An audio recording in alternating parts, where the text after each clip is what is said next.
Buenas tardes, gusto con saludar. Mi nombre es Francisco Javier Pedraza Valenzuela, ingeniero de ejecución en minas de la Universidad de Santiago de Chile. El curso que tiene que ver con hoy día, ¿cierto? Es clase de Python, que es como la segunda parte, ¿cierto? De la realización de estos cursos que tienen la finalidad de instruir acerca acerca de lo que corresponde a la programación, al lenguaje.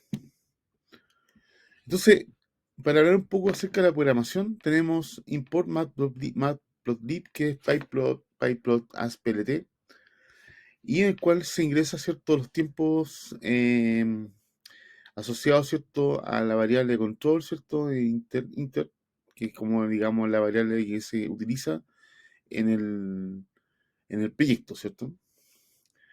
Y una de las cosas importantes, ¿cierto?, es conocer acerca de las variables que se utilizan, ¿cierto?, en tiempos de siglo. Esto orientado a los tiempos de siglo de los equipos. Entonces, una de las cosas que considerar, acá tenemos input, que es introducir, ¿cierto?, la variable inicial, y tenemos la salida, que es el gráfico de el Axplot, que tiene que ver con análisis de la evolución, ¿cierto?, del sistema operativo, y el control, ¿cierto?, de la variable de análisis. Acá tenemos, ¿cierto?, declaramos la variable, ¿cierto?, float, variable float, que es la variable, ¿cierto?, de alfanumérico, ¿cierto?, que puede tener muchos números y decimales.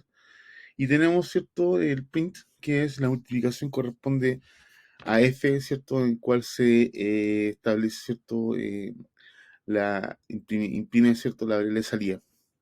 Y tenemos la fórmula, ¿cierto?, de la relación de la variable g, f4,12, que corresponde, ¿cierto?, al control, ¿cierto?, del f, donde va asociado c de g. Importante considerar, ¿cierto?, que h, ¿cierto?, es g por g, que g por g está inicializado con g f4,12, y tenemos que f es c de eje, g. C está incluido, ¿cierto?, en la variable de input, y D está incluido, ¿cierto?, en la variable de input y G. Por lo tanto, ¿cierto?, si imprimimos, ¿cierto?, la variable imprint de H, nos damos cuenta que I igual a H, por lo tanto, imprime la variable I, que va a ser igual que H. Y tenemos, imprime el resultado, ¿cierto?, en la variable D, que en el fondo es una aplicación, es un algoritmo básico en el cual se incluyen variables de control, de relación de variables y imprimir variables. Eso en el fondo. Acá tenemos un cálculo, ¿cierto?, asociado a un cálculo de precio de compra, donde la variable inicial a float, que está incluida en la variable, ingrese el precio de compra, ¿cierto?, ingrese la cantidad, donde float es alfanumérico, imprime, ¿cierto?, y multiplique las dos antes variables, ¿cierto?, donde f es a por b, y imprime, ¿cierto?, la multiplicación correspondiente a f. En este caso, IVA, que pasa a ser un alfanumérico float input, ingrese el porcentaje de IVA a calcular, en el cual IVA, ¿cierto?, float es un alfanumérico, ¿cierto?, donde IVA va a ser f, que está declarado en la variable, ¿cierto?, más IVA, donde imprime, ¿cierto?, el cálculo del IVA corresponde al cálculo del IVA, ¿cierto?, imprimir en base a la relación de la variable f por IVA, donde el precio final, ¿cierto?, va a ser f menos f, que el precio inicial, ¿cierto?, menos f, cálculo IVA, donde se imprime, ¿cierto?, el cálculo final correspondiente al precio final. La compra, ¿cierto?, 1, ¿cierto?, el precio final 0,45, que el porcentaje de descuento, que es 45%.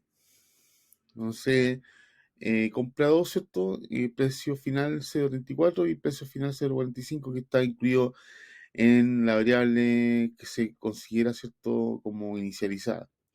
Y en el fondo se imprime, ¿cierto?, el costo de la compra, que tiene un costo de compra 1, y compra 2 y compra 3, que están imprimidos, ¿cierto?, en la variable. Entonces, ¿cuánto if compra es mayor a 25.000, se imprime y la compra tiene un alto costo. Es, por ejemplo, una variable condicional. Muchas gracias por la presentación, por participar en el grupo y que tengan una buena tarde. Hasta luego.